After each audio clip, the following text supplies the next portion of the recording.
Siguiendo con la unidad 1, ya hemos visto electricidad, ahora vamos a comenzar con magnetismo. Y específicamente en estas filminas vamos a ver fuerzas magnéticas, pero sin antes ver qué es el magnetismo y cuáles son algunas de las fuentes del magnetismo. El magnetismo es un fenómeno físico por el cual se observa la aparición de fuerzas magnéticas, generadas por los llamados campos magnéticos. Recuerden que campo eléctrico era la zona del espacio en donde se manifestaban las fuerzas eléctricas y entonces, de la misma forma, los campos magnéticos son zonas del espacio en donde se manifiestan ahora las fuerzas magnéticas. Seguramente ustedes han tenido contacto con los imanes, que son objetos que generan campos magnéticos a su alrededor y que se pueden visualizar dichos campos si ubicamos limaduras de hierro en sus cercanías. Veremos que ellas se orientan de una determinada forma acusando las dos zonas que constituyen el imán, que se llaman polo norte y polo sur. Los campos magnéticos, igual que los campos eléctricos, se representan con líneas de campo. Por convención, las líneas de campo magnético van dirigidas del polo norte de un imán al polo sur del mismo. La representación del círculo con la línea roja es la representación o es la imagen de una brújula.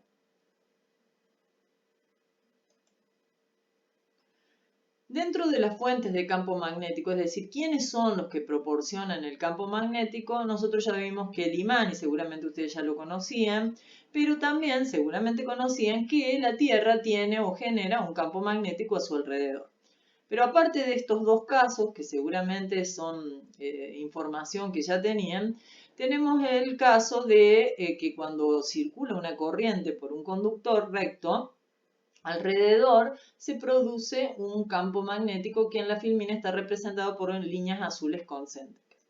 Si nosotros a este conductor lo enrollamos de manera de generar una espira o una vuelta, lo que lograremos es que ese campo magnético se intensifique por superposición de líneas de campo que se dan en cada uno de los conductores, una intensificación del campo en el interior de esa espira. Y si nosotros juntamos espiras por las que circulen corriente eléctrica, vamos a estar formando un solenoide que tendrá un campo magnético mucho más intenso.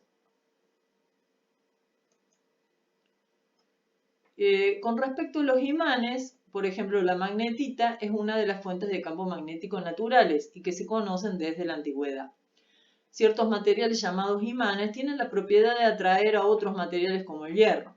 Las propiedades magnéticas son más acusadas en los extremos del imán, que se denominan polos magnéticos, y encontramos el polo norte y el polo sur. Si un imán permanente en forma de barra tiene libertad para girar, uno de sus extremos señalará el norte terrestre, que en realidad es el polo sur magnético. Si un imán de barra se parte en dos, cada extremo se convierte en un polo. No existen monopolos magnéticos. Los polos opuestos se atraen y los polos iguales se rechazan, que es lo que está representado en el dibujo. En esta filmina hacemos referencia a cómo fue el descubrimiento de que una corriente eléctrica produce campos magnéticos a su alrededor y es un experimento que lo realizó un profesor llamado Oester, de apellido, y que por accidente hace el descubrimiento de que una corriente eléctrica produce campos magnéticos. Y nuevamente acá se repite cómo hacer para, con esa misma corriente, incrementar la intensidad del campo magnético. El campo magnético, ¿quién lo genera? Bueno, una carga en movimiento crea en el espacio que la rodea un campo magnético que llamaremos B, que actuará sobre otra carga móvil, ejerciendo sobre esta última una fuerza magnética. Es un campo vectorial, una cantidad vectorial asociada con cada punto del espacio y se representa con líneas de campo que ya lo hemos mencionado. La dirección está dada por la aguja imantada y va de norte a sur. Las unidades se definen a partir en realidad de una fórmula de fuerza, que es el tema que vamos a ver ahora, y que es la fuerza que actúa sobre un cuerpo de prueba que está en movimiento y que tiene carga. Y ahora sí vamos al tema de estas filminas que es fuerza magnética. Esta fuerza magnética está descrita, su característica, por la ley de Lorentz. ¿Y qué dice la ley de Lorentz? Dice que sobre una carga en movimiento, Q sub 0, en un campo magnético B, se ejerce una fuerza magnética. ¿Qué característica va a tener esta fuerza magnética? Bueno, va a ser proporcional a la magnitud de la carga. Más carga tenga, más fuerza magnética va a tener, o se va a ejercer sobre ella. Después, es proporcional a la magnitud o intensidad del campo, es decir, mayor intensidad del campo magnético, mayor fuerza magnética. Depende de la velocidad de la partícula. Una partícula cargada en reposo no experimenta fuerza magnética. Y depende del ángulo que existe entre la velocidad y el campo magnético. Cuando el campo y la velocidad son paralelas o antiparalelas, la fuerza magnética también es cero. En el dibujo está representado un campo magnético que va de norte a sur y que perpendicularmente se está desplazando una partícula cargada con una velocidad v. Como ustedes pueden ver, las direcciones son perpendiculares entre sí. Esto va a producir una fuerza, que va a aparecer una fuerza sobre esta carga en movimiento, que llamamos fuerza magnética, y que es perpendicular al plano que forman la velocidad y el campo magnético. El campo magnético, la unidad de campo magnético es el Tesla, y esa unidad deriva, despejando de esta ecuación de fuerza del campo magnético, deriva de las unidades Newton por segundo sobre Coulomb sobre metro o Newton sobre amper sobre metro. Esto es importante que lo sepan, cuáles son, qué subunidades forman esta unidad que se llama unidad derivada, debido a que proviene de la operación matemática de otras unidades. Es necesario que lo sepan para poder simplificar en los problemas las unidades cuando corresponda. Hay también otra unidad de campo magnético que es el Gauss, y que la equivalencia entre Gauss y Tesla es que un Gauss es 1 por 10 a la menos 4 Tesla. Acá una comparación entre fuerza eléctrica y fuerza magnética. Entonces, la fuerza eléctrica tiene igual dirección que el campo eléctrico. Actúa sobre partículas con carga y realiza trabajo al desplazar la carga. Pero la fuerza magnética es perpendicular al campo, no tiene la misma dirección, actúa sobre partículas cargadas también, pero que tienen que estar en movimiento. Y no realiza trabajo al desplazar la carga porque es perpendicular al desplazamiento. No sé si recuerdan el dibujo, vemos que la partícula cargada se mueve en esta dirección y la fuerza está actuando en otra dirección, que es perpendicular a la velocidad y al campo. ¿Qué le ocurre a una partícula con carga cuando entra en un campo magnético uniforme? Bueno, en el dibujo se representa una carga con una velocidad v y un campo magnético uniforme, fíjense, porque estas crucecitas son el vector campo, que en este caso es entrante a la página, y está distribuido uniformemente. Fíjense que las distancias son las mismas en todo como un plano que forma esos vectores campo. Entonces, cuando la velocidad y el vector campo forman un ángulo de 90 grados, sobre la partícula cargada va a aparecer una fuerza perpendicular al plano que forman ellos dos. De manera que la partícula en movimiento con esta velocidad se va a ver afectada por la fuerza y va a empezar a describir una trayectoria circular y por lo tanto va a adquirir un movimiento circular uniforme. Similar al que vimos que se produce, por ejemplo, el que se produce entre la Luna alrededor de la Tierra, que lo vimos en física 1, obviamente un movimiento simplificado. Ahora, si el vector velocidad que tiene la partícula tiene una componente paralela al campo magnético, el movimiento que va a tener la partícula va a ser helicoidal. ¿En dónde se aplica este tema que estamos viendo del movimiento de una partícula en campos magnéticos y la aparición de la fuerza magnética? En el experimento de Thomson de los rayos catódicos que vimos en Química 1 y que consistía en desviar por campos magnéticos, por campos eléctricos, estos rayos catódicos, estos rayos con carga negativa.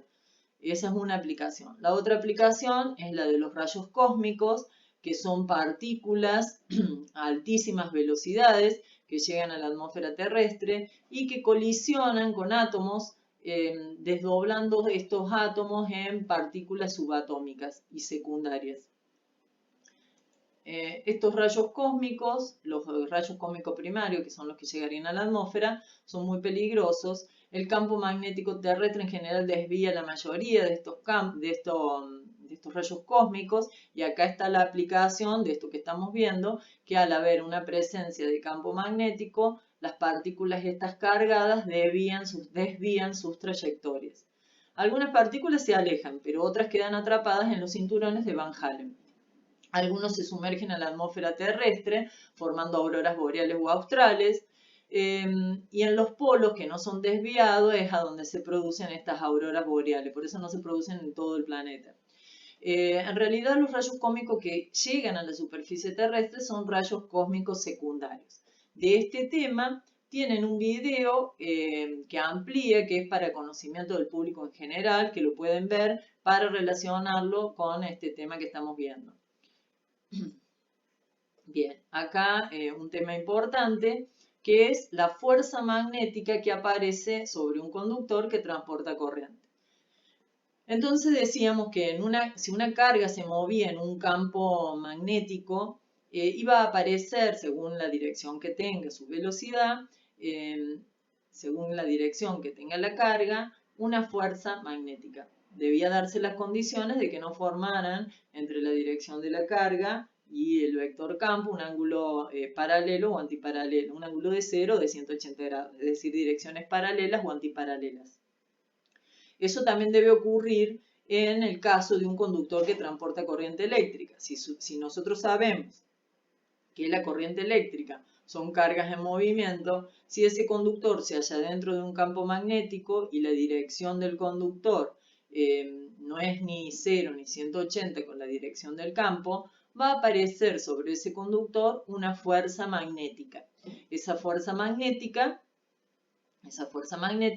es directamente proporcional a la intensidad, es decir, más intensidad tenga el conductor, más fuerza magnética, una magnitud mayor de fuerza magnética va a aparecer sobre él, y también va a depender de la intensidad del campo magnético. Y está multiplicado por el seno de phi para el caso de que el ángulo sea distinto de 90 grados. Si es 90 grados, el seno de phi me da 1 y me queda esta fórmula un poco simplificada, aunque acá el seno de phi está representado por lo que se llama producto vectorial.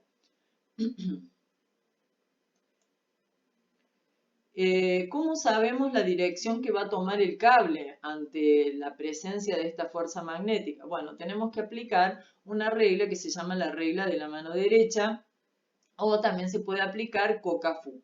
Koka-Fu, corriente, campo, fuerza, y ubicar los dedos en función de las direcciones de cada uno de ellos, es como lo van a estar usando en otras materias, por eso se los voy a explicar en base a este principio. Pero también está el de la regla de la mano derecha, el de la palma de la mano derecha.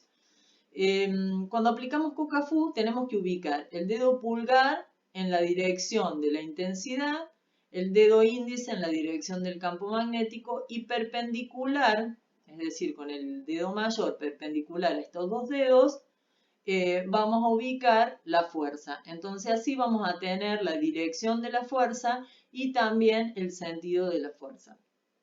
Entonces, bueno, la fuerza magnética, la fuerza que aparecía sobre el conductor tenía esta fórmula.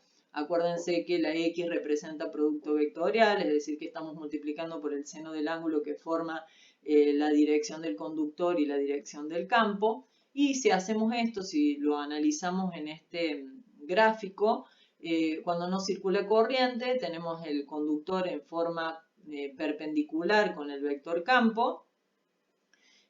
Al no circular corriente no hay movimiento, pero al circular corriente, si aplicamos Koka-Fu, vamos a ver que nos va a indicar que el cable debería desplazarse hacia la izquierda. Y en el caso que la intensidad de corriente cambia de dirección, el cable debería moverse hacia la derecha. En esta filmina vemos aplicaciones de este fenómeno de fuerza magnética sobre un conductor por el que circula corriente eléctrica. La aplicación que está detallada acá es la de un parlante que consiste básicamente en un imán que forma un campo magnético y un bobinado por el que circula corriente eléctrica. Sobre este bobinado aparece una fuerza, que es la fuerza magnética, que hace que se desplace hacia adelante y hacia atrás, haciendo que el parche del parlante también se mueva y de esta forma movilizar moléculas de aire que llegan a nosotros como sonido, que van a afectar a nuestro tímpano y por lo tanto lo vamos a percibir como un sonido. La otra aplicación, y es una de las más importantes que tiene fuerza magnética, es la aparición de un momento de torsión sobre una espira de corriente en un campo magnético uniforme. Entonces se muestra una espira, sería una vuelta de un conductor por el que está circulando corriente, y tenemos un campo magnético que es perpendicular a la dirección de estos dos tramos de conductor. Entonces, sobre estos dos tramos va a aparecer una fuerza que es perpendicular al plano de la intensidad y al plano del vector campo.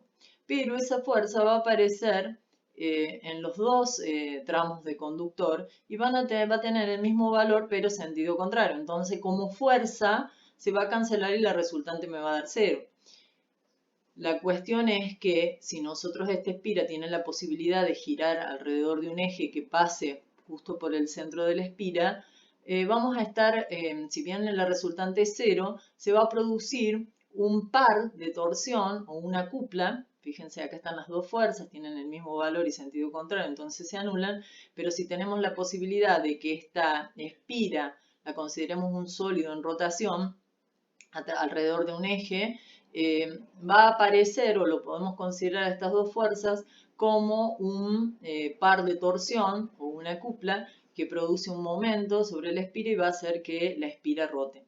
Este tema está vinculado también con sólido en rotación que vimos al principio. Bien, ese torque o par de torsión tiene un valor que es igual a la intensidad de corriente que circula y al área de la espira por el campo. El área es porque uno de los lados vale A y el otro lado vale B. Y B mayúscula es el valor del campo magnético. Entonces, me va a quedar que para calcular el par de torsión máximo, yo voy a tener que multiplicar la intensidad de corriente, el área de la espira, el campo magnético y el ángulo que forma se llama vector área, que es perpendicular al plano de la espira, con el vector campo. Eso me va a estar dando la intensidad del par de torsión.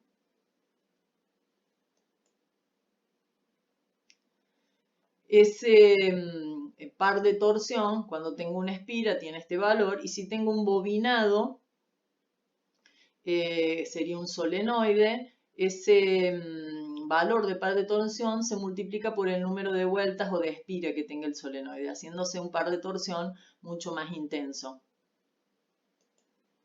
También se suele reemplazar el producto entre la intensidad de corriente y el área por lo que se llama un momento dipolar, y se reemplaza este momento dipolar, que si es una bobina está también multiplicado por el número de vueltas, en la fórmula de par de torsión, por lo que obtengo una nueva fórmula que es momento dipolar magnético por el vector campo magnético, siendo entre ellos un producto, o habiendo entre ellos un producto vectorial. Es decir, que tenemos que ver el ángulo que forma el vector área con el vector campo. En esta filmina se muestra la aplicación del motor de corriente directa, pero yo las reemplazaría por el video que explica lo mismo y que está en portugués, y sobre el cual yo les voy a hacer algunas preguntas a ver si está comprendido, pero también pueden verlo acá en esta filmina.